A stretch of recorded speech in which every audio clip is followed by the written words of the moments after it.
Hey, how's it going? So today I'm going to look at some weird vehicles. Now I know there is some strange vehicles out there, but these four are my favourite and they're really something different. So without further ado, let's get into it. Look at this beast. It's a 1975 Volkswagen Beetle. It could be like an early, even like a late 60s or an early 70s, but they've made it into a camper van or an RV. It's crazy. But the thing is, there's a company in California that did this to these small Volkswagen Beetles in the late 70s, and you could buy the complete vehicle for about $6,000. Nice job, dumbass! But they also sold the kits as well, so you could do it yourself. But they're a crazy looking thing. They call them the Super Bugger. It's so wrong in so many different ways, and they're quite a small vehicle as well. So I can't see the being much room in there. But they had all the kit on them, the ladder on the back, and the interior looks okay, but it's definitely small. Hello, sexy banana. Very good, very nice. Very good, very nice. It's worse in yellow. I don't know how many they sold of these. For rumour has it there's only about 5 or 6 maybe left on the road. They probably all just rotted away because the Beetles really did rust well. But I don't know how many sold. In the time in the 70s, they probably did lots. But yeah, the interior looks pretty alright. That table probably goes flat and you could lie, make it into a bed, and it's got the cooker and the cooker hood and that. But it just looks so wrong. Look at that windscreen. It looks like about as aerodynamic as a house brick. But I guess, each to their own. If you love it, you love it. Look at this beaut. I think this was built in the 70s by a guy called John Dodd, I think it was. But look at the colour of it. It looks like a prosthetic limb.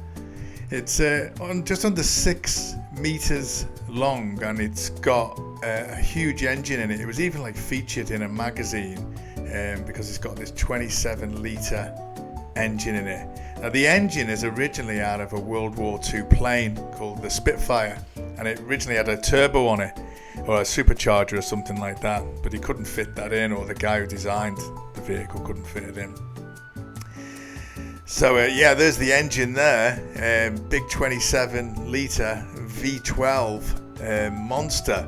It must just do 2 miles to the gallon or something like that. It's an absolute huge thing, but it's called a Rolls-Royce Merlin engine, and it's got 1,000 horsepower. Listen to it. It's just it sounds like a monster. But it's pretty ugly. Look at the back of that. Imagine being behind that. Hello, sexy banana. Look at that. It looks like something out of the Thunderbirds. That's so big. What a huge thing. Imagine being behind that. It's pretty ugly. Now, the guy put a Rolls-Royce grill on it in the 70s, and in the late 70s, early 80s, Rolls-Royce didn't like this, took him to court because it's not a Rolls-Royce car, although the engine is a Rolls-Royce.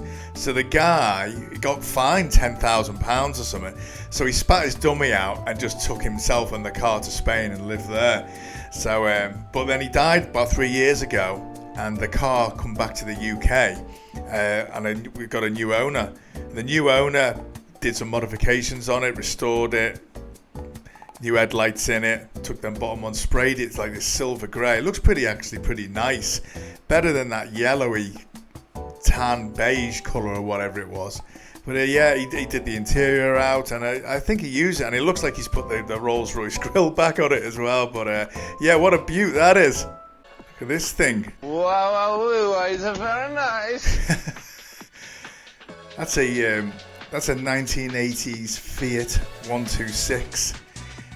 Looks like he's rigged it so it's got steering at the back and he's sitting backwards in it. Yeah, I remember these.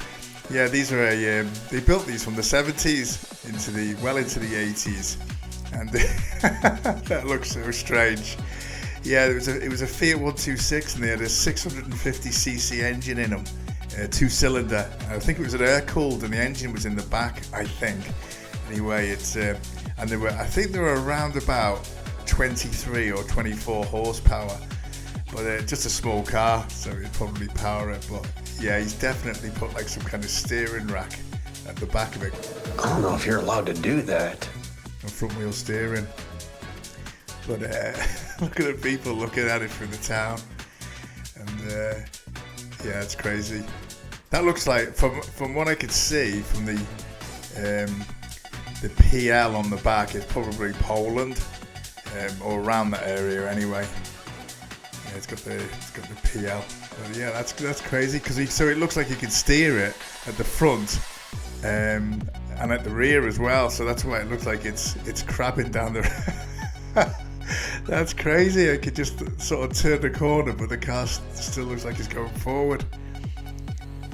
What a mess. That's horrible. Horrible to look at the people like pointing at it. Yeah, that'd be horrible to drive anyway. God, that's so dangerous on the roads. But I bet it's so much fun. And so weird as well, because he's definitely sitting, like his back is to the windscreen. That's some crazy stuff there. Wow, look at this. It's a Volkswagen cartoon bus. Now this is a 23 window VW bus. The guy that built it, I think his name's Ron Berry, and I think it took him probably nearly 2 years to build it. No, but it's designed on the original bus, which is like that.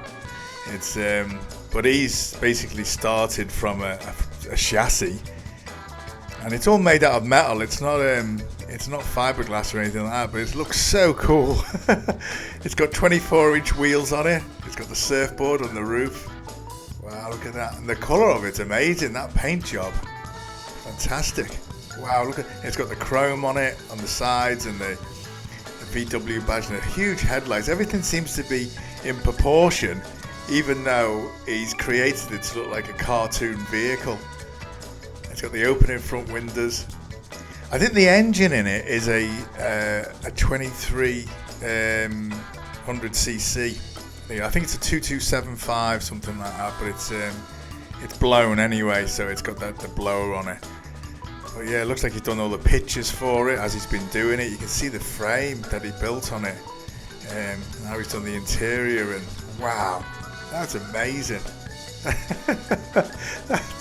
That's so crazy. There's like a motorized like things on it. It looks like he was saying then in that. So, but the lines on it. It's just, I don't know if it's road legal. I'm not too sure, because looking at that frame. Wow, look at that. Front door opens on it. Yeah, looking at that frame, if something hit you in that, wow, it's just there's no like structure in it really. No airbag or anything like that. The dials are on the front, so the dashboard is the front door. Oh, let's look at them. It's got the buttons for the turn left and turn right, so that's obviously your turn signals, your indicators. The interior looks cool. It's got the big sunroof with the blind on it. You can see that surfboard through it. That rear bench seat looks massive. Probably sit about 4 people in there. Wow, that is crazy. Wow, amazing! On the hood or the bonnet, because the engine's in the back, opens. But that's a it's a 2275cc.